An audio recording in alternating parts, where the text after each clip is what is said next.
This podcast has been brought to you by Podcast Nation. I am a pie in the guy kind of guy. You need to What? wrong. I'm a pie in the eye. What? I'm a pie in the sky. I'm a pie in the sky kind of guy. There you go. We'll do it live. Fuck it. You're listening to the Laughing Couple podcast with your hosts, Brittany and Ryan Ostafy. Join them weekly as they discuss topics such as relationships, kids, sex, parenting, all unfiltered and all with a healthy dose of laughter. Please welcome your hosts, Brittany and Ryan Ostafy.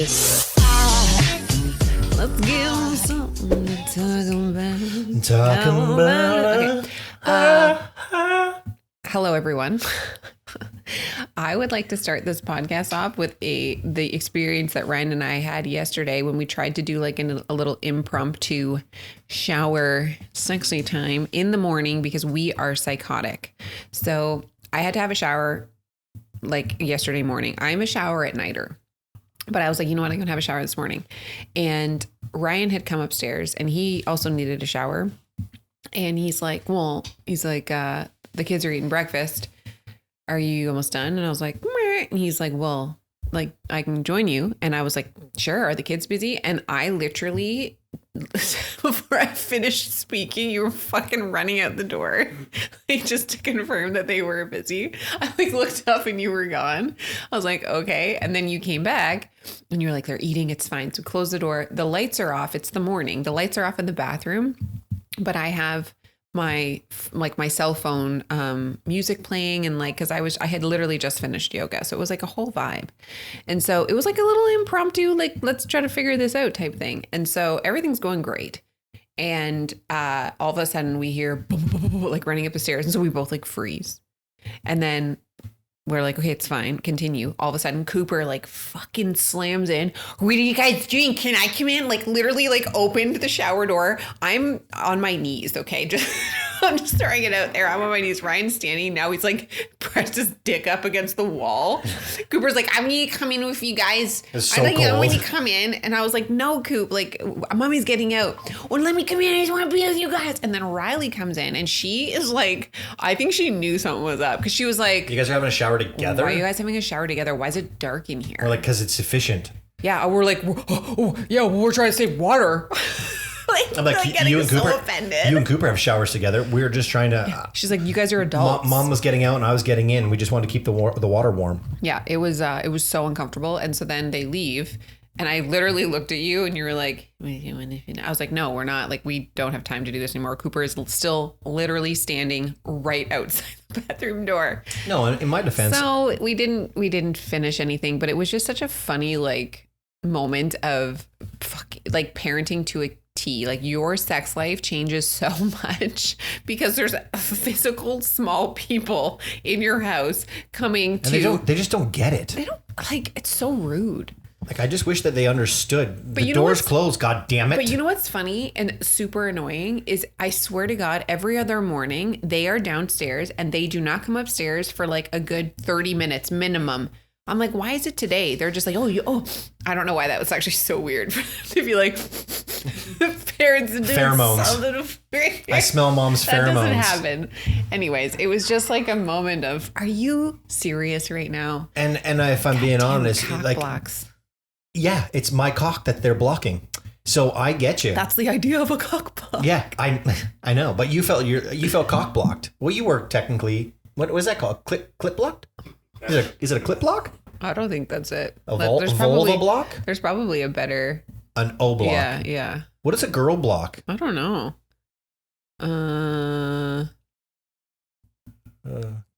Everyone's a kitty block? What would we call it? I was gonna say something so inappropriate. Oh, definitely say it now. No. Yeah, please. No. I want maybe this is a new term. Maybe we can make a shirt out of it. I don't even know if it actually fits. Yeah. That's what she said. Get it? No. Mm-hmm. Nothing. No. Mm-hmm. What is it? I'll figure it out. It'll come to me later. It's got to be a clip block or something like that. I feel like my audio is in and out. Can you everyone hear me? Yeah, Hello, check. One, sibilance. We're good. Anyways, that was our day yesterday. It was really uncomfortable. Today is Valentine's Day. We're actually recording on Valentine's Day. It is. Happy Valentine's Day. I love you. I love you too. And you know what? You got me flowers yesterday. That was so nice. I did get you. You know what? It's really hard to get Valentine's Day flowers because he got them on February 13th. They're all the ones that are left are like wilted. I love them so much.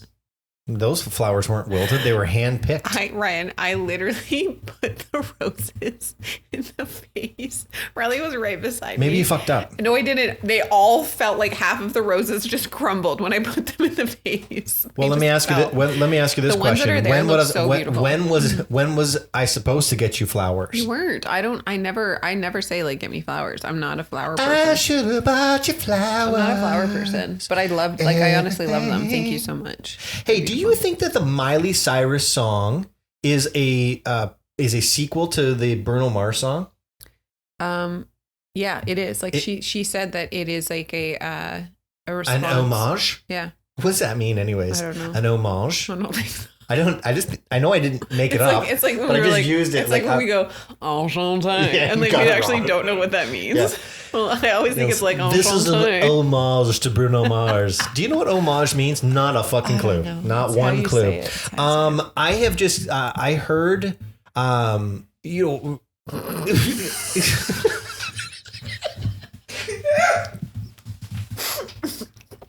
I don't know what just happened with my voice there. Yeah. I had a thought, and then I was like, maybe I won't say it, but words were coming out of my mouth at the same time. So, not a lot of people know this, but we actually are on YouTube. Our videos, our podcasts are recorded. Jake's here. He does a phenomenal job of editing it. So much work goes into the videos that we put on YouTube, and we don't ever tell people that we're on YouTube, but we are on YouTube. And if you ever want to watch this debacle happen live, well, not live, but like pre-recorded and edited out where we take out the stuff that I said that was rude. If you want to listen to the podcast while watching. Yeah, that's a good way of describing it. It's on YouTube, but because not a lot of people know this, there's not a lot of comments on our YouTube versus like our social media. Well, I guess YouTube is social media, but anyways, Instagram, TikTok, all that fun stuff. Someone wrote the other day, and I had to laugh. They said, man, that guy looks miserable. Yeah. And then I thought, well, I had just had Botox the day before. My head wasn't moving. So I did look a little bit like ornery, like angry, but like ornery. And then today I thought to myself, I don't really watch my face it's hard to do that. I don't really watch myself, and I've never really watched our podcast really. And so I did today, this morning, before my workout, and I have a resting dick face. I don't think so. I do. Every time you're talking, I'm looking at you so intensely, and now that my forehead doesn't move. But I don't think it's necessarily a dick face. I think you just have like a resting, serious, like you're really contemplating what's happening. And because you are a very good listener in a conversation, usually on the podcast, sometimes not in real life when you and I are talking because you forget things. Fair. But like here, or when we're interviewing somebody, you do not listen to respond. You listen to listen. Yeah. And so you are very focused on what the person's saying. And so like, I think that just comes across in your face, but it could be like, I'm really fucking miserable. Yeah. I look so mad. Yeah. I look so like but people unimpressed. Are so funny. Like that was a comment on one of our, YouTube shorts. So it was 30 seconds and it was taken out of context. And he was just like, yeah, this guy fucking hates his life, bro. Yeah, but I thought so too. But then when I watched the whole thing, that's my face. And I remember one time, pre-Botox, I was at a conference and I walked in and I was looking for somebody. And then someone saw me and said, is everything okay? And I'm like, yeah, everything's great. They're like, oh, you just look really angry. I'm like, I'm just looking for somebody. I should have taken it then. I should have noticed then that I have that face. But when I like reverse engineer my life, I've had this face for a long time. Well, actually, I've had this face my whole life. But this actual particular looking for, focused on, and when we do all of our meetings on Zoom, when the meeting's over, but the Zoom's still open, like our team meeting's still open, everyone's on like mute, and I'm reading a contract, everybody knows Ryan's reading a contract right now. Ryan's reading something that's important right now. I have an intentional face that looks like an asshole when I'm intentional. Jake is like, yeah, you do. I don't like that. How do I change that?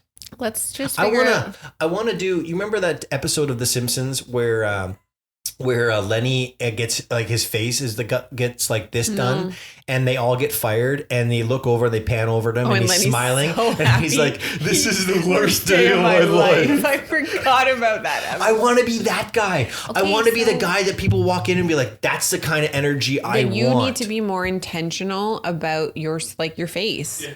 Like I don't know how to. I go from asshole to insane. I have no in between. You just have like a small little smile. Like when you're talking, like I just have like a like it's just like pick up your lip. Yeah, pick them up.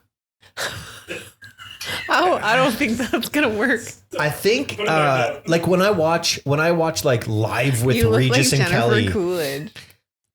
The dumbass. It's like the doghouse, dumbass. Don't I? It's the 4th of July, dumbass. You sound like what's his name again? Oh God, you didn't even mean to do this in Christopher Walken. Why do you always go into Christopher Walken? I never do. By the way, that was one of the funniest commercials on the Super Bowl. And if you guys are San Francisco 49ers fans, which I am, I'm devastated. I actually feel like I lost a distant cousin. I feel like I lost a distant cousin on the weekend. Oh, I won't talk about football. Taylor Swift. Let's talk about Taylor Swift. No, I don't need to talk about Taylor Swift either. Good. I don't care. I don't know. Anyways, I gotta figure out a happy medium on my face though. I agree. When I watch like Live with Regis and Kelly, or Live with Kelly and Ryan, or whoever she's with now, every time the guests are speaking, I look at the host, and they're so lovely and bubbly, and I'm thinking to myself, that can't be a real face. Like they're fake smiling. Because if you're really listening to someone, you're listening to someone. I'm not like, yeah, but I'm really listening to somebody, but I'm also like aware of my face. Are you? I'm not. I'm not aware of my face. It's a practiced thing. You'll have to just practice it. But if you're aware of your face, are you actually listening? Yes, because you're doing it innately. Like you're not even realizing you're doing it. It's becoming like breathing. I've got to do some like PR training. I'm telling you. I'm going to look over like the next episode, and you're just going to be like this. Honestly, I feel like Chandler Bing. I know how to smile in a photo. I don't know how to smile while listening to someone. Okay, I feel like it's inauthentic. What were you talking about here? Let's move on. Let's move on. I want to talk about Pie in the Sky. Oh, shut your mouth. Brittany. I just want to know how it relates to anything, because I've never seen you write that. I want to be in the sky kind of guy. Fuck. This is why you don't read my notes. I don't want you to read my notes. Oh my God, I don't want you to read my diary. Because listen, Brittany, I write these notes. That was in your note? It says, Jake, and there's an exclamation mark. And I quote. There's an exclamation mark. No. The exclamation mark is resting dick face. Okay, so can you tell me about what Pie in the Sky kind of guy? and then it says Brit changed me. Brittany, they're notes. They're like, I don't write a whole synopsis. I write bullet points of things that I want to talk about. That one rhymed. I know, because I thought about it and I thought it rhymed, but then I was going to use it, and then I was going to pretend like I just came up with it in the moment, and then I'd be like, oh, that rhymed. But now you ruined it. I am a pie in the guy kind of guy. You did say it wrong. I'm a pie in the eye. What? I'm a pie in the sky.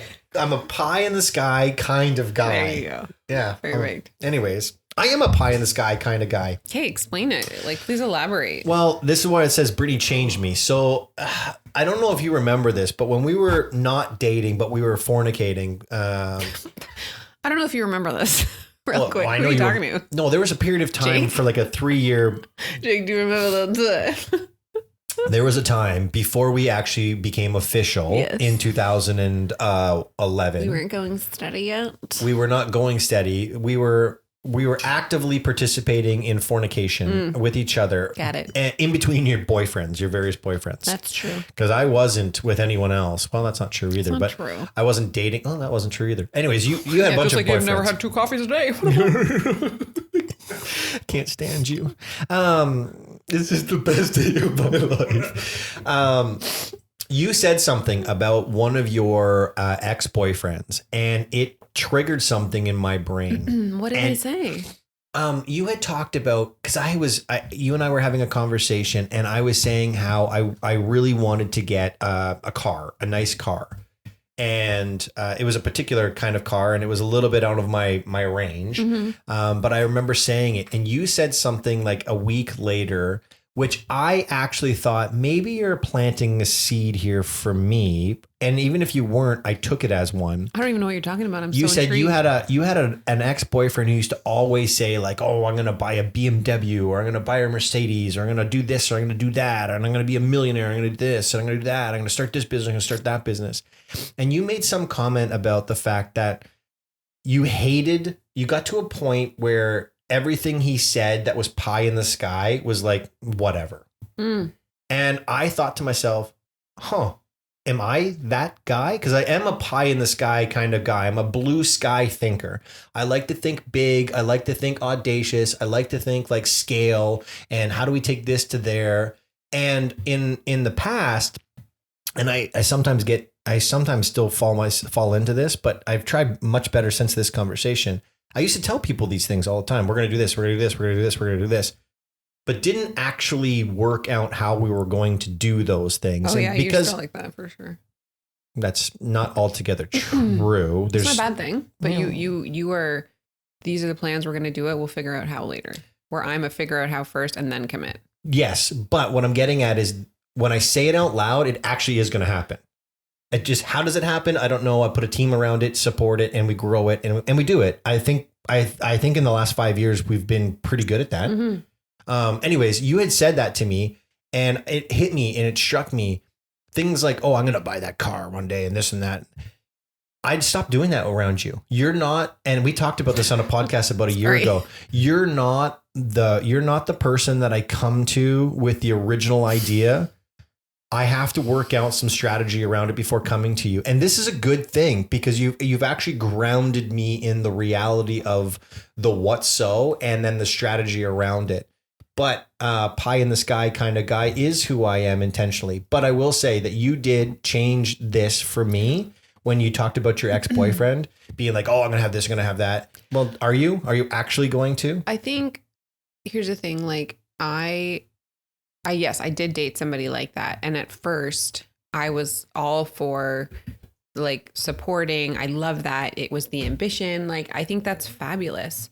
I just think you have to put actionable things around those to be able to continue to say that. And he never did. So it just got to a point where I was like, okay, like, and I wasn't rude. I just didn't say anything. I was no longer encouraging because I'm like, you can't make all of these false promises, not even to me, just to the world, to the universe, and not put any actions behind them. Like, they were just like, it got to the point where I was like, I'm so annoyed with you. I'm done. And it became very unattractive because it was all talk. And at first, when you're dating somebody, you want that ambitious person and you want to see the best in them. And then it just gets like, okay, this is what you do. And it was shitty. And you don't do that. Like, in business, that is not what you do. You are very intentional in your business. I will say though, you are the type of person who sees opportunities everywhere in businesses, and you are you working on your face? I just realized I was staring at you. I just realized I'm staring at you, and I'm like, wait a sec, my face is doing it again. I looked just out of my peripherals. I was like, he looks like a little golden retriever. But you are very much like, hey, this new opportunity here, we're going to do this. Like, you do that a lot. Oh yeah, for sure. And they don't always pan out. I would say they're probably like, at least at this point in our life, because we are so busy, they're probably 70% don't happen. Well, let's be honest. Hold on. But they do move forward. No, they don't. I can literally tell you at least one that you're like, no, I'm not going to do this, or no, I'm not going to do this. Name one. No, I don't want to. We don't have to do this on Okay. here. I'll tell you later. Either way, I think that because you are a yes man, like, that is you. You are a yes man. You say yes to everything. And I think that's such a good quality, but it also can get you really scattered because you're putting your you're dividing your energy through so many spaces that none of them could actually be the potential that they're going to be, because you don't give all of your energy there. You said this to me when I didn't know what the hell I wanted to do with my life before. I was a teacher. I was an art consultant. I was doing Instagram. I was over here. Like, I had my eggs in too many baskets, which did not allow me to fine tune what I really wanted to do. And until I made that decision, I was all over the place. I wasn't successful. Right. And I think that you have a tendency to say yes to everything. And then sometimes that doesn't always pan out to be the most positive, because it pulls you away from things that are working so well, because you live over here. You live in the future all the time. Always. And you've talked about this.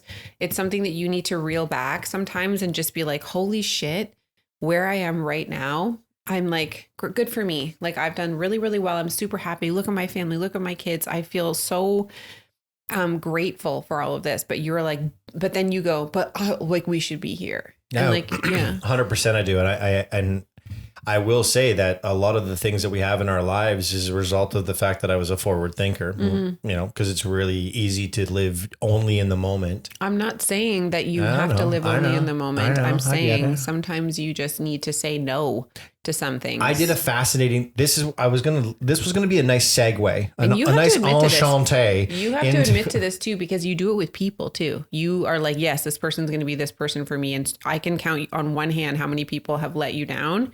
Like 100%. Very serious ways. Oh yeah, 100%. Very costly ways. Yeah, it's okay to be like, no, like, this is a no for me. I do think the most of everybody when I meet them. Yeah, I see their potential for sure. Which is not always a bad thing.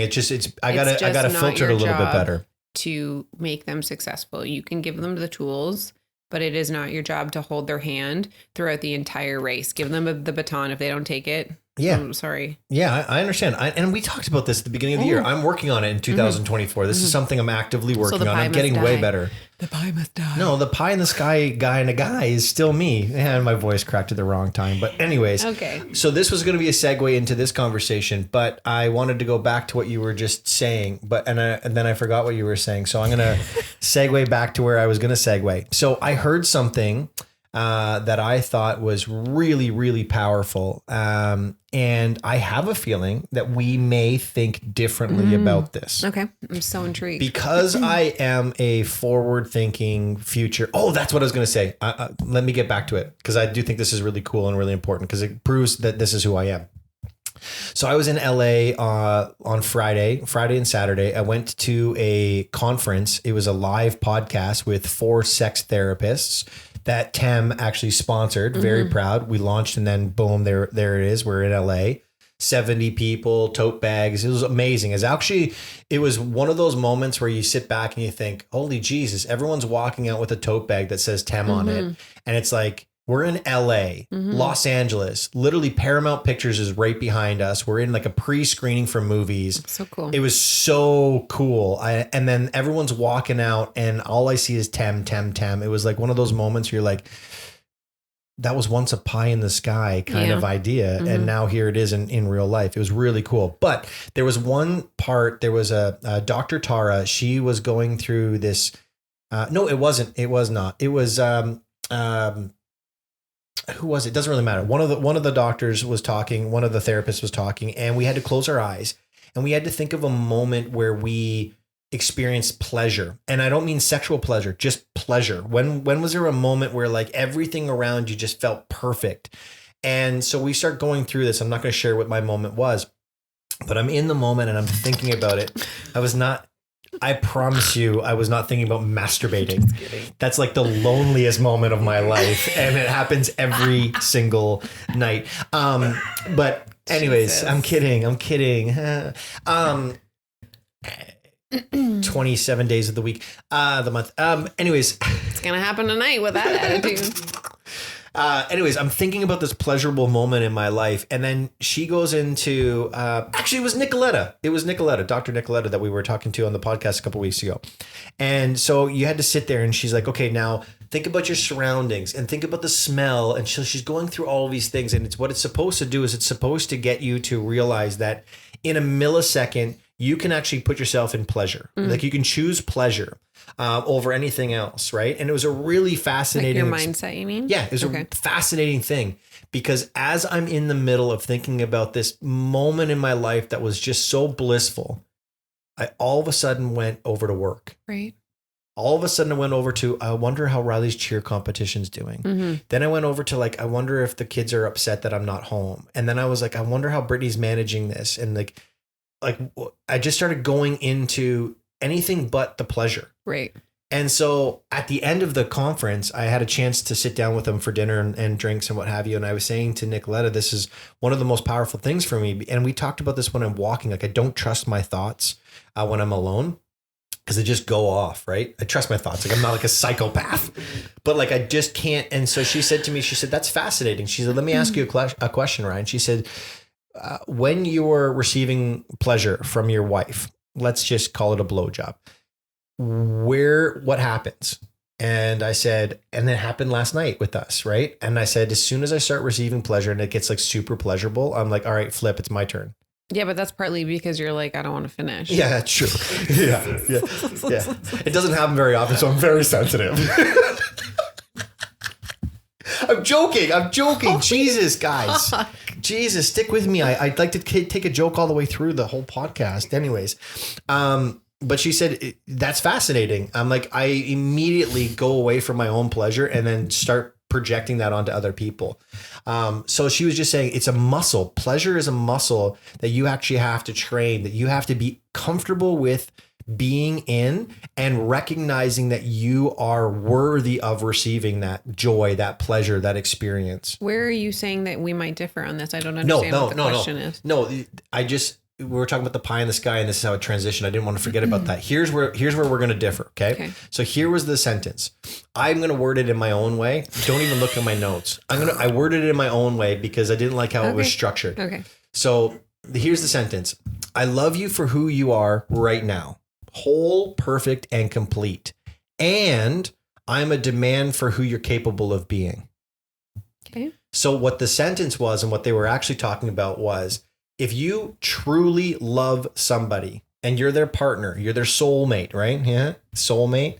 If you believe in that, not me. If you believe in that, if you're their soulmate, you cannot possibly love them for who they are. What? What do you mean? If you love somebody, yeah, you have to be a demand for who they're capable of being. And if you're not a demand for who they're capable of being, you are not fulfilling your role as a partner. Continuously? You can never constantly be happy with who they are. I wholeheartedly disagree. I knew you would. That's the dumbest thing I've ever heard. Well, here's a flip. You think it's the dumbest thing you've ever heard? I think it's brilliant. I don't. I think it's brilliant. I love you right now for who you are, whole, perfect, and complete. What was that? It's my alien coming out. No, that wasn't the dumbest thing I ever heard. I was just joking. It's not that. I think this is, again, goes down to the fact that you have a really hard time staying present in the moment and really looking at what's around you and just being happy in that moment with everything. And you have said this so many times, like, look, I had a moment today where I was like, wow. And then you say whatever. And then you recognize it. You're like, I need to do better at this. And you say it all the time. And so for you to say it's a process, Brittany, that if you are somebody's soulmate, you can never be happy with the version of them currently just is super backwards to me. Because I think if you have a soulmate, you are with them all of the time in their best, their worst, their growth. Obviously, you believe that they are going to grow. It might not just be like the best version of themselves, but you're still going to love them in that moment. Like, I think to want something more from somebody constantly is toxic. So I love that this is where you went, because this is where I first went with it, right? When I first heard it, I thought, that goes against everything I've ever been taught. What I've been taught was, the whole like, relationships are 50-50. Mm-hmm. No, that's 100% bullshit. Relationships are 100 and 100. Period. They're not a 50-50. They're a 100 and a 100. I am committed 100% fully to you and to our relationship. And you should be committed to me 100% fully to our relationship. 100, not a 50-50. It's taking out of context. I think when somebody says that, they mean that you need to, like, it's reciprocity. Meet your partner when they maybe aren't at 100%. Then you meet them. If they're at 20, you give 80. I understand. But what I'm getting at is I've always been taught that every single one of us is whole, perfect, and complete in this moment. And we're capable of more. Mm-hmm. And so I'll give you an example, because this is really where my brain started going. And then I thought, you know what? There's something to be said there. So Riley's cheer team, they have won every competition. I've never seen a team in any sport play the way that these guys are, these young women are playing right now. They are just showing up in the moment the way they need to show up, and they are dominating. Mm-hmm. It's like dominating, which is amazing, and it's rare and it doesn't happen very frequently. And her coach, who is one of the best coaches in the country, mm-hmm. actually she is probably the best coach in the country. She is not a sandwich kind of person. She does not give you nice, hard, nice. She gives you hard. No, she also is so super encouraging, but she's the best coach for a reason. You're right. She does want the best from them, and she doesn't want them to get complacent. Right. So her thing is like, guys, you dominated the competition, and that was not your best performance. Mm-hmm. Like, that was not your best performance. You guys are capable of more. And she pushes them and elevates them for more. And to your point, could it be toxic? Well, depending on who you're dealing with, the person might not receive that positively. And that's what I'm saying. I wouldn't lean into it so much that says you're always a demand for them to be a better version. It's not like a yeah, but or whatever. It's more of an and. I love where we are in our lives. And I recognize I'm 39, almost 40, and there's, God willing, so much life left to live. And so I am a demand that we're always leaning into what can we do to be more efficient? What can we do to be more effective, whether it be in our relationship, whether it be with our children, whether it be with our careers. I am not a demand for status quo. I'm a demand for what are we capable of? And so I think whether it's a friendship or whether it's like, you know, you go to the one friend because you just need them to validate that you're angry, and they're going to give it to you no matter what, versus the friend that you're going to go to who you're going to actually get advice from. I think your partner needs to be that person, not the other person. See, I think I understand what you're saying, and I think there needs to be a mix. I think that you should be able to come to your partner and have your partner say, like, I believe that you could be this in whatever aspect of your life that needs to be, because it could be career, it could be family, it could be friendship, it could be health, whatever it is. Your partner can push you to be the best version of yourself. But I also think that you need to have a safe space with your partner to just be like, you know what? Like, I'm so happy and whole right now. I don't need to be anything else. Like, to constantly be on the search for more, I think removes the current. And that's just not always healthy. This is what I would say. This is why I say I don't think it's like, if you were to say on a 10-day period of time, right? Just as a 10% or 100%, call it out of 10, doesn't really matter. 1 out of 10.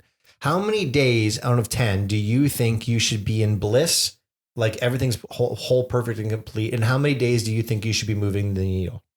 I have no idea. I think I'm just looking at it like, say I got my dream job, or say like I got a partnership or whatever, and I'm so happy, and I'm coming to you for that validation of like, wow, like I just got this. To come to a partner who would be like, well, that's great, but obviously not in this, you would never say this in these words, but it's basically being like, that's great, but what are you going to do now? Like, is this never good enough? Which is so funny, because your unanswerable question, or your question when you took Landmark, is what? Am I good enough? Yeah. Am I enough? Am I enough? And it's continued in your life. It's an unanswerable question because it's an unanswerable question. Right. Because sometimes you are enough just in that moment in every aspect of your life. And to have a partner who never fully thinks that you are enough because they think you could be over here, I personally think is toxic. I love the idea of always kind of like fueling your partner up to like reach a goal or whatever, to have that like non-complacency in themselves. But I just feel like there needs to be a balance there, or it can be super toxic. Yeah. So Dr. Tara had talked about she is a demand for 1% better. 1% better is not 100% better. 1% better is just moving the needle. I don't know. If you landed your dream job, it's not like, and again, you're taking it out of context. If you landed your dream job, that moved the needle, not 1%, that moved the needle 80%. That's but you're massive saying your leap. partner, it's constantly being like I want, and I believe in a better version of you consistently, which means in every aspect of your life, you're consistently saying, okay, like, what now? What are you doing now? Now you're going to get this. Like, you're going to wake up on your deathbed and you're going to be like, holy fuck, my whole life, I never actually got to enjoy these milestones, these moments, because I was constantly living in a future unfulfilled yet. Like, I don't know. I just think I think that, and the problem is, and I hear where you're coming from, but if it really feels like when you hear what I'm saying, you are from one extreme to the other. And what I'm saying is, if you landed a new job for 3 months, 6 months, 8 months, a year, 2 years, as you're growing into that role and you're developing it, you're constantly getting better. What I'm saying is, when you get to a point where everything is status quo, nothing is moving forward, everything just is what it is, that's when you need to move the needle 1%. Well, that's in a relationship. And that's what I'm saying. We do the quarterly check-in. Why do we do the quarterly check-in? What's one of the things we do in our quarterly check-in? What are we creating this quarter? It doesn't to make our relationship better, to make our family better, to spend more time with our friends. Mm-hmm. Like, think of all the categories we go into. At the end of it, the goal is to create something new in each one of those verticals. Yeah. It's not that I'm a demand for 10% growth or 100% growth. It's what can we be and who can we be this quarter that's going to move the needle just a bit. And I think if you don't have a partner who is wanting to move the needle just a bit, you're going to have another partner who wants to move the needle. And guess what ends up happening? The needles move in different directions. We found this with our relationship. You started scaling in one vertical. I started scaling in another vertical. We recognized that we were both growing, but we were not growing together, which is why we started the podcast in the first place. Mm-hmm. I do believe that your friends and your partners, whoever you choose in your life to be in your inner circle, like I mean your inner circle, should be a demand. And when I say demand, I don't mean they're like pounding their fist. You need to be better. I'm just saying they need to stand in a place where we're all trying to advance. 1%. All right. That's all I'm saying. Interesting. Yeah. So you still disagreeing with me? I can see your point. Oh, thanks. I just don't necessarily agree with the whole thing. Did it? My question is like, from where you first thought of it to where you're thinking about it now, was it like 1% better? Or like 10? Are you closer? I understand your point and I can agree with some of it. I think I just have a different perspective on life and how, like, I hear you're calling me toxic. No, well, I'm not. I just think that's like, I think that's toxic thinking. And I think part of it is honestly, like, I'm still learning. I am doing yoga, and part of yoga, like you talk about not being able to turn your brain off.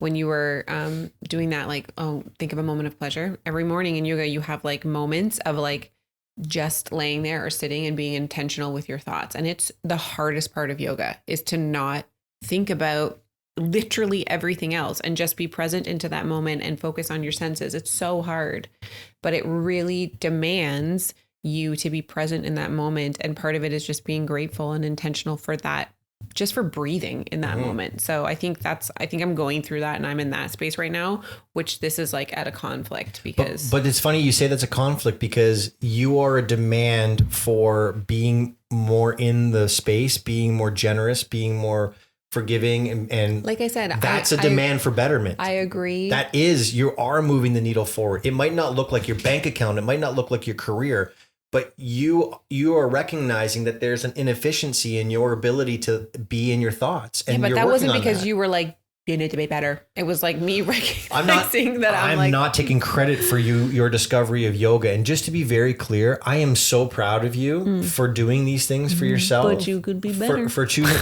You are. Like, you spending 30 minutes to be in your own space, to take a moment for yourself, to not be with the kids, to not be with me, to not be with work, to not be with your responsibilities, to be with your thoughts, to be with your body, to feel, to go through all of those things. That is a ton of personal development. And that takes a ton of courage and a ton of commitment. And I'm so proud of the fact that you're doing that. Thanks. I love that for you. Perfect. See, I'm a good partner. You're the best. I'm a demand for better. I'm not my soulmate. But better doesn't mean that there's something wrong. And I think that's the biggest problem. Better doesn't mean that there's this morality conversation of you suck over here and you could be so much better. It's just like whatever better looks like, whatever more efficiently looks like, I think we should just be, and we are a demand for each other. So get out of here, Brittany. I'm just laughing because every podcast, I swear to God, Ryan needs to get the last sentence in. It doesn't matter. Like, I'll be like, let's close up. And you'll be like, but to wrap up. And then you'll say, I love you so much. I'm turning it off right now. Goodbye. There goes a sight from my soul.